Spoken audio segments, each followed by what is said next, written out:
Hello everyone, welcome to the law code. And जो आज का हमारा टॉपिक है वो है maintenance of village records. Village records के बारे में हम बात कर रहे हैं और कौन से सेक्शंस इसको कवर करने वाले हैं 29 से लेकर 42 तक।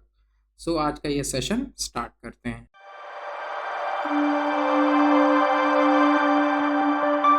सबसे पहले आ जाता है सेक्शन 29 जो लिस्ट ऑफ विलेजेस के बारे में बात करता है। अब एक कलेक्टर जो है वो एक रजिस्टर प्रिपेयर करेगा जिसके अंदर क्या क्या चीज़ें होनी चाहिए, जिसके अंदर एक डिस्ट्रिक्ट के अंदर जितने भी वो विलेजेस आ रहे हैं उनकी लिस्ट होनी चाहिए जिसके लिए वो रिस्पॉन्सिबल है। एंड मान लो कोई फ्लड रिलेटेड एरिया है, कोई फ्लड वाला गांव है जहाँ पे फ्लड की समस्या रहती है या फिर सॉइल इरोजन की समस्या रहती है, तो उसकी भी लिस्ट होनी चाहिए। एंड मान लो कोई ऐसा एरिया है जहाँ पे कल्टीवेशन जो है, जहाँ पे खेती जो है वो अनस्टेबल है या डिफ़िकल्ट है, स्पेशली हिली एरियाज़ में ये प्रॉब्लम होती है। एंड अगर कोई और भी चीज़ें हैं तो वो उसके अंदर, उस रजिस्टर के अंदर होनी चाहिए। और क्या है कि ये जो रजिस्टर है जो उसके पास रहेगा वो हर 5 साल में उसको रिवाइज होते रहना चाहिए, उसको अपडेट होते रहना चाहिए।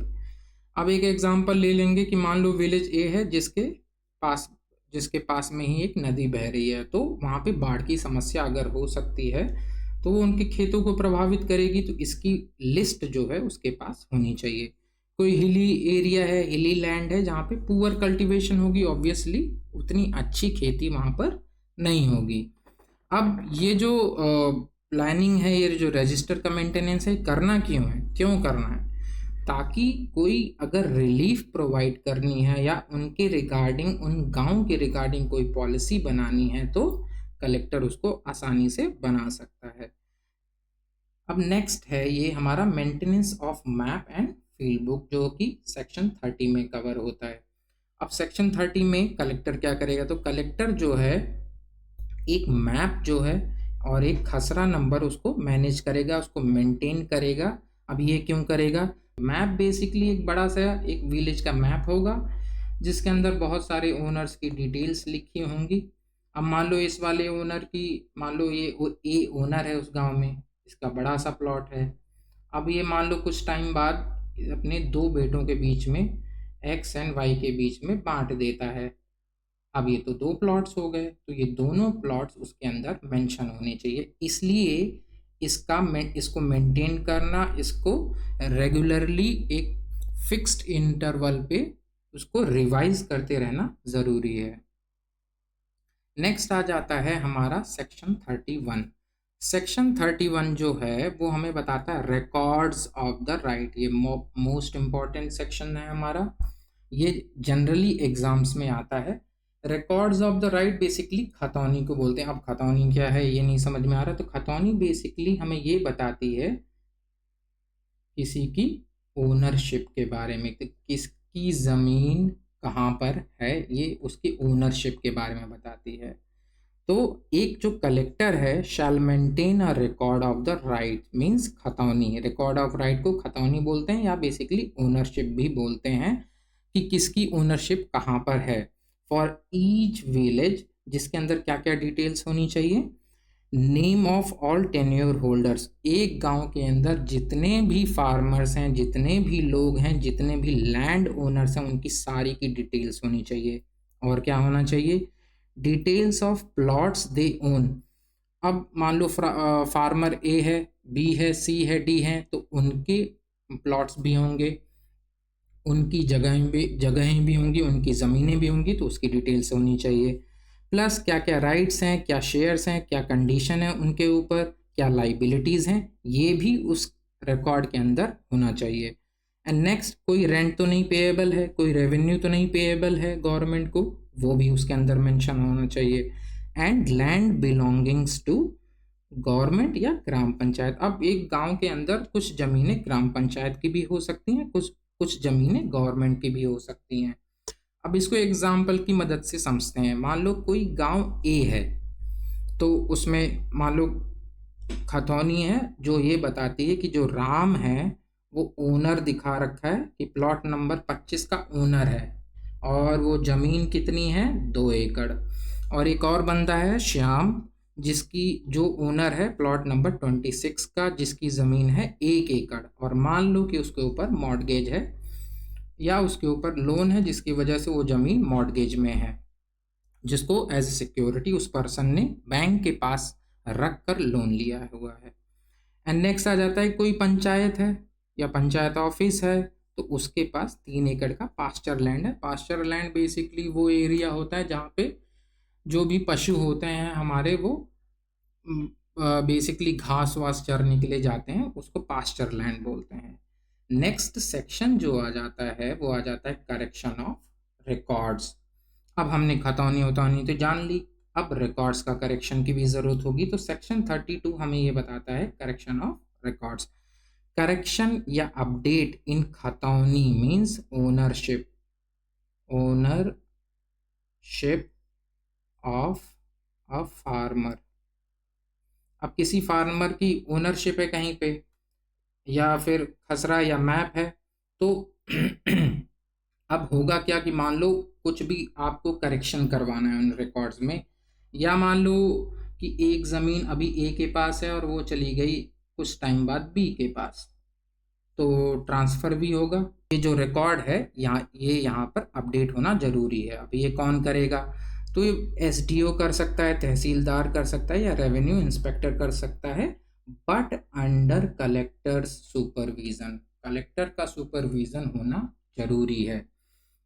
एक चीज़ बहुत इम्पॉर्टेंट है वो यहाँ पर, वो ये है कि मैप करेक्शन, अगर मान लो मैप एक बड़ा सा एरिया हो जाएगा जिसके अंदर सबकी ज़मीनों का या सबका, या एक विलेज की बाउंड्री के बारे में, टोटल उसकी ज़मीन के बारे में सब कुछ लिखा होगा, उसमें करेक्शन के लिए आपको सिर्फ और सिर्फ कलेक्टर की परमिशन की ज़रूरत पड़ेगी, कलेक्टर के ऑर्डर की ज़रूरत पड़ेगी। And no correction can be done unless land revenue dues are paid. अगर मान लो कोई उस ज़मीन के ऊपर रेवेन्यू बकाया है, तो वो जब तक पे नहीं होगा तब तक करेक्शन का काम नहीं होगा। एग्जाम्पल के तौर पे समझते हैं कि मान लो एक किसान है जिसने अपना जो खेत है, आधा खेत, वो बेच दिया किसी को, लेकिन जो टैक्स बनता है वो तो दिया नहीं, तो जिसको बेचा वो ट्रांसफ़र तब तक नहीं होगी जब तक वो टैक्स जो है वो पे नहीं करता। सो नेक्स्ट अब है हमारा mutation in case of succession. So succession basically ये होता है कि जब एक्स फादर है एंड वाई जो है उसका बेटा है, तो फादर के जाने के बाद जो ज़मीन है किसको चली जाएगी, वाई को। अब जब ये ज़मीन यहाँ से यहाँ ट्रांसफ़र होगी, तो इस प्रोसेस को क्या बोलेंगे, म्यूटेशन। मीन्स एक फॉर्म से दूसरे फॉर्म में बदलना, एक ओनरशिप से दूसरी ओनरशिप में बदलना, तो उस प्रोसेस को म्यूटेशन बोलेंगे। अब इसमें होता क्या है, जो मैं आपको ऑलरेडी बता चुका हूँ कि व्हेन अ पर्सन इनहेरिट किसी भी ज़मीन को, when somebody is die, generally यही होता है, तो they must report their succession. अब ये शब्द बहुत इंपॉर्टेंट है, रिपोर्ट, कि जब भी किसी के नाम पे कोई ज़मीन ट्रांसफ़र हो रही है या फिर वो उसको सक्सीड कर रहा है, तो उसको ये रिपोर्ट देनी पड़ेगी एक ऑफिशियल एप्लीकेशन के थ्रू, किसको, revenue inspector of that area जहाँ पर वो ज़मीन है। फिर उसके बाद क्या होगा, रेवेन्यू इंस्पेक्टर जो है वो चेक करेगा कि भाई कहीं सब ठीक है, कोई दिक्कत तो नहीं है। मान लो अगर कोई डिस्प्यूट ही नहीं है, कोई उस ज़मीन के अगेंस्ट कोई अपना दावा ही नहीं कर रहा है, तो वो रिकॉर्ड को अपडेट कर देगा और न्यू ओनर का उस रिकॉर्ड में नाम डाल देगा। एंड अगर कोई डिस्प्यूट आ जाता है, तब वो इंस्पेक्टर क्या करेगा, वो रेवेन्यू इंस्पेक्टर इन्वेस्टिगेट करेगा और अपनी रिपोर्ट को जो है वो तहसीलदार को भेज देगा कि भाई साहब आप इसके ऊपर डिसीज़न लीजिए। अब उसके बाद क्या होता है कि अब अगर कोई उस डिसीज़न से खुश नहीं है, किसके डिसीज़न से, रेवेन्यू इंस्पेक्टर के डिसीज़न से, तो वो अगेन तहसीलदार के पास अपील भी कर सकता है कि भाई मैं रेवेन्यू इंस्पेक्टर के डिसीजन से खुश नहीं हूँ।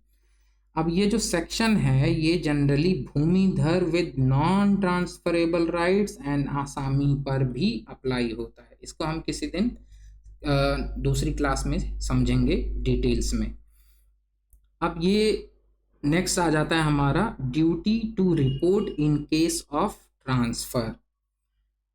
अब ड्यूटी एक पर्सन की हो जाती है कि एक तो सक्सेशन के केस में भी उसको रिपोर्ट करना पड़ेगा। अब ट्रांसफ़र हो रही है, मान लो कि ट्रांसफ़र कैसे होती है एक ज़मीन, तो जनरली मान लो किसी के नाम पे आपने एक ज़मीन गिफ्ट कर दी या आपने सेल कर दी, तब ट्रांसफ़र का इशू आ जाता है।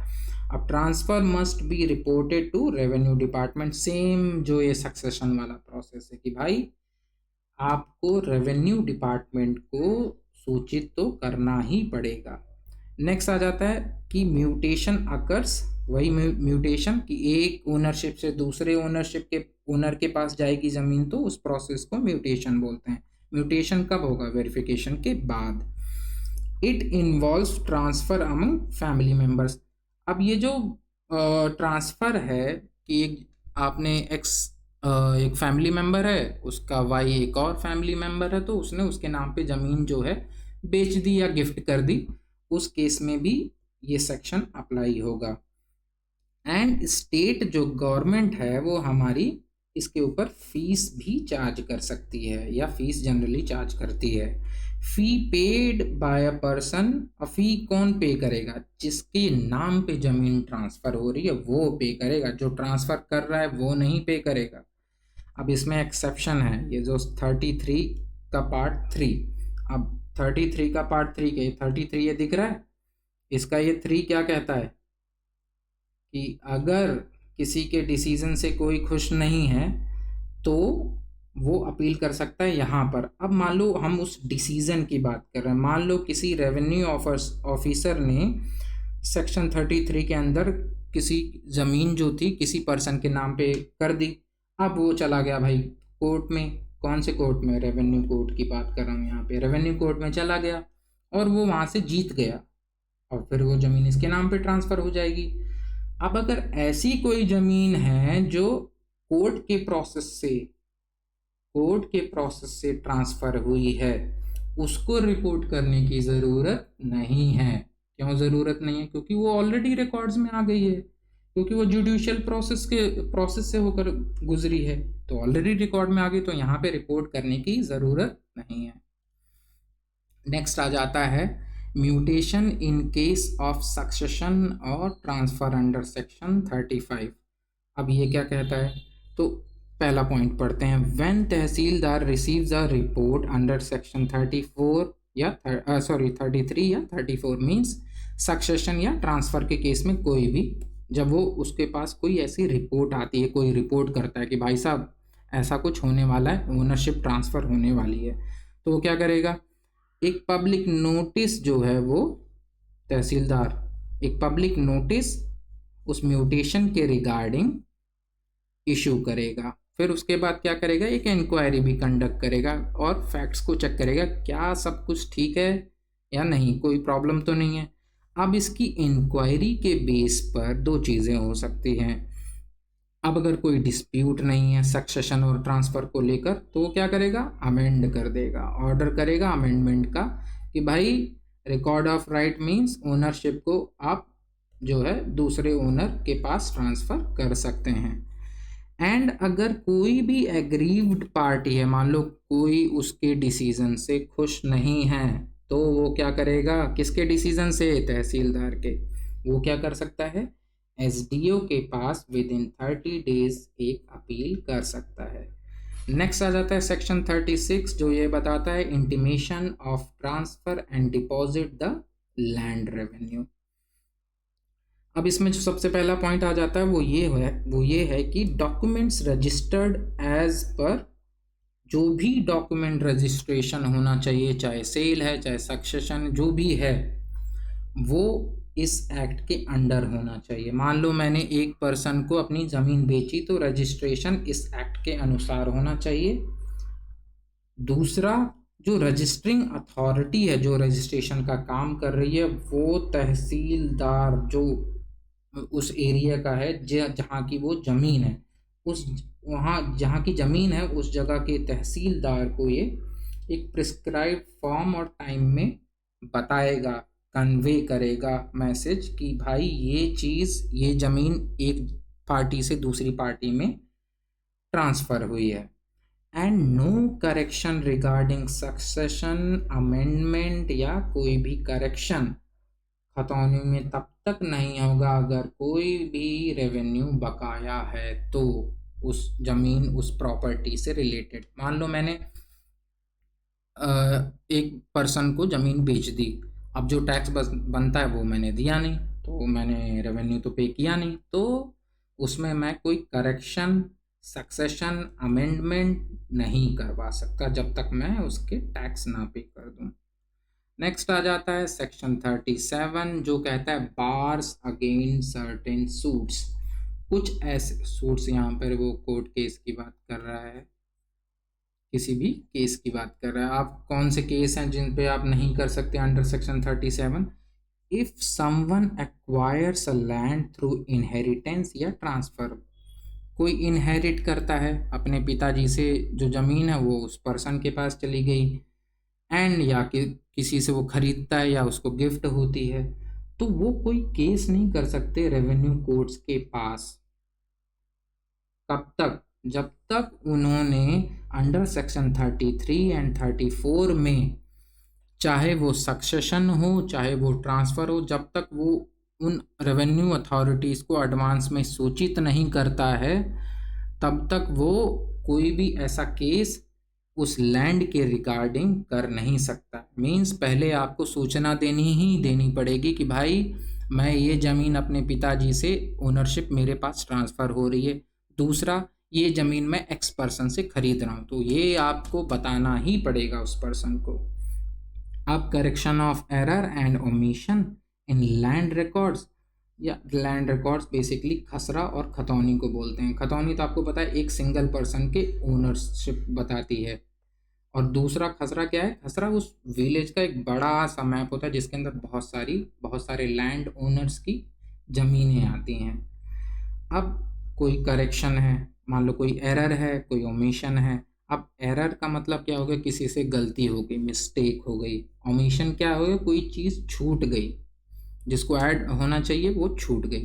तो सेक्शन 38 के अंदर हम ये पढ़ने वाले हैं कि करेक्शन कैसे किया जा सकता है।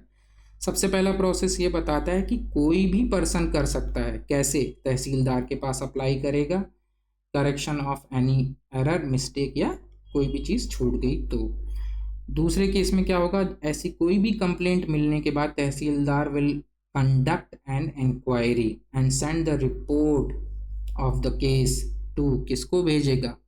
कलेक्टर को भेजेगा या एसडीओ को भेजेगा। अब कलेक्टर को कब भेजेगा? जब अगर मैप की बात हो रही है, मैप मीन्स पूरे एरिया की मैप की बात हो रही है, तो उसको, उसमें कोई चेंज करने के लिए कलेक्टर की परमिशन लेना बहुत ज़रूरी है।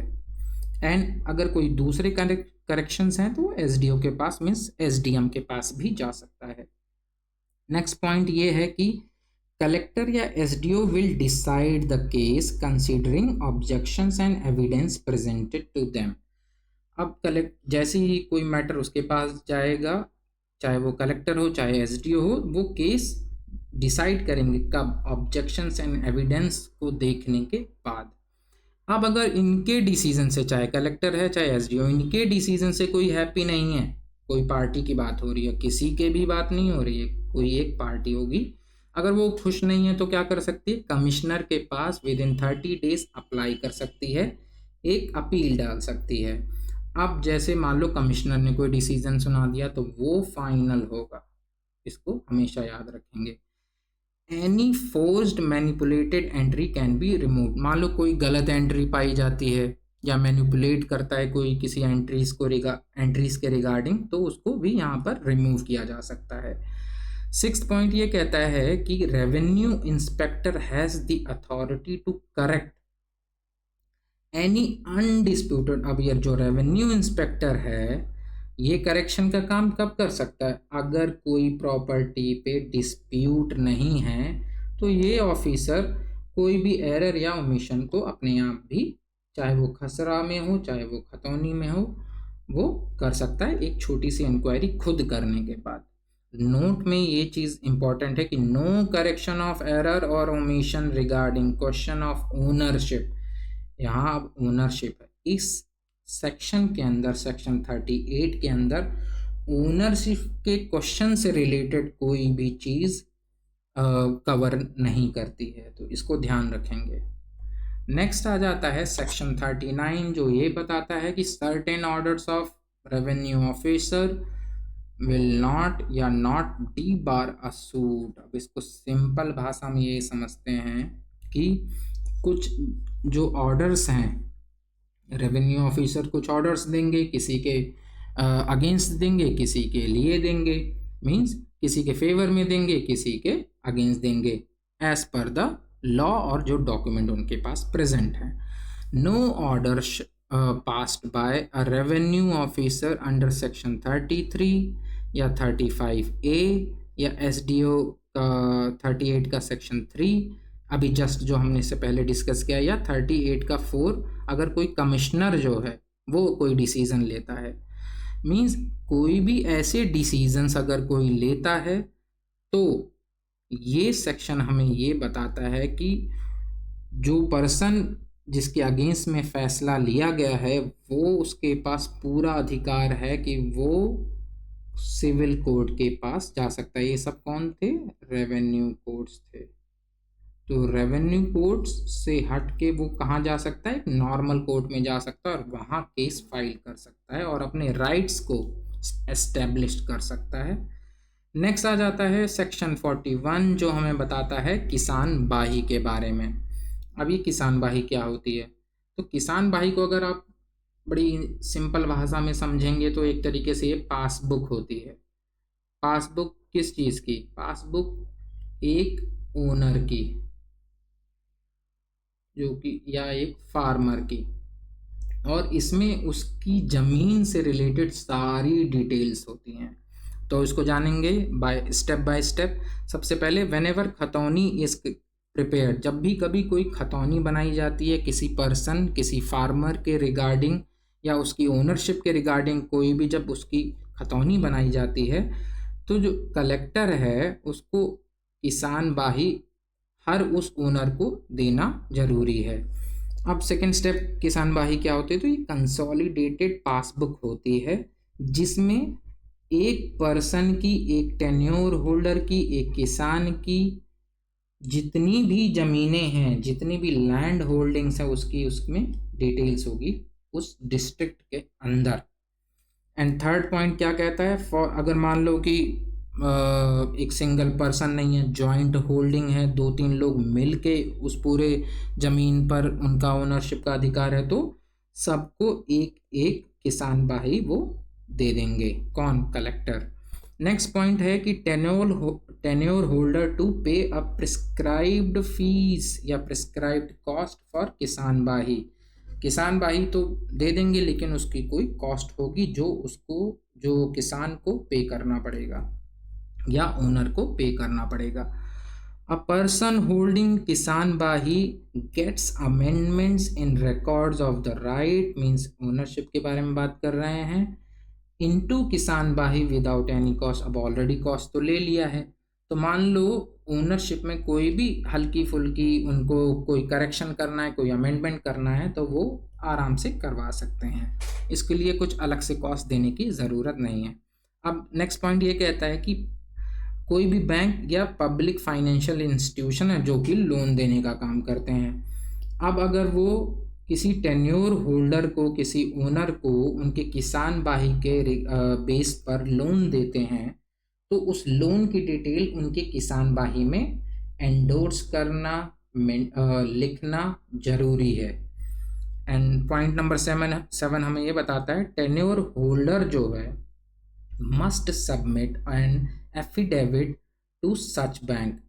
अब उसने लोन तो ले लिया, तो उसे एक एफिडेविट जो है उस बैंक के पास जमा करना ही करना पड़ेगा। उस एफिडेविट में क्या होगा, सबसे पहली चीज़ होगी कि कि उन्होंने कहीं किसी से अनपेड लोन तो नहीं ले रखा है किसान भाई के अगेंस्ट में। दूसरा, क्या उन्होंने अपनी जो ज़मीनें हैं किसी को ट्रांसफ़र तो नहीं कर रखी किसी भी तरीके से। एंड पॉइंट नंबर 8 हमें ये बताता है कि if tenure holder gives false statement, अगर वो गलत जानकारी देता है, मान लो कि उसने ज़मीनें जो हैं जानबूझकर किसी को बेच दी, अब उस पे लोन भी लेना चाह रहा है बैंक से, तो उसको 3 साल की जेल भी हो सकती है और फाइन भी देना पड़ सकता है। अब अगर मान लो कि जो लोन है वो पे कर देता है किसान, मान लो बैंक से लोन लिया था उसको सारा पे कर देता है, तो जो रीपेमेंट का जो फाइनल रीपेमेंट है वो उस किसान भाई में अपडेट होगा। कौन करेगा? बैंक करेगा, जिसको एक किसान ने सारा लोन रीपे कर दिया है।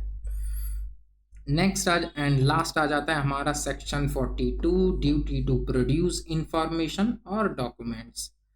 अब ये ड्यूटी किसकी बात हो रही है? तो ड्यूटी हर उस इंसान की बात हो रही है जिसके नाम पे कोई ज़मीन जो है वो कोई भी ज़मीन या उससे रिलेटेड इंफॉर्मेशन रेवेन्यू ऑफिसर्स के पास है।